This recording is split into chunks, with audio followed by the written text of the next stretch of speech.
پیغمبر میری طرف سے لوگوں کو کہہ دو کہ اے میرے بندو جنہوں نے اپنی جانوں پر زیادتی کی ہے اللہ کی رحمت سے نا امید نہ ہونا، اللہ تو سب گناہوں کو بخش دیتا ہے،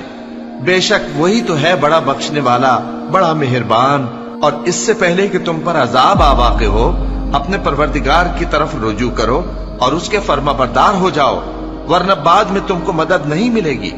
اور اس سے پہلے کہ تم پر ناگہاں عذاب آ جائے اور تم کو خبر بھی نہ ہو اس نہایت اچھی کتاب کی جو تمہارے پروردگار کی طرف سے تمہاری جانب نازل ہوئی ہے پیروی کرو۔ ایسا نہ ہو کہ اس وقت کوئی شخص کہنے لگے کہ ہائے اس کوتاہی پر افسوس ہے جو میں نے اللہ کا حق ماننے میں کی اور میں تو ہنسی ہی کرتا رہا، یا یہ کہنے لگے کہ اگر اللہ مجھ کو ہدایت دیتا تو میں بھی پرہیزگاروں میں ہوتا، یا جب عذاب دیکھ لے تو کہنے لگے کہ اگر مجھے پھر ایک دفعہ دنیا میں جانا ہو تو میں نیکوکاروں میں ہو جاؤں۔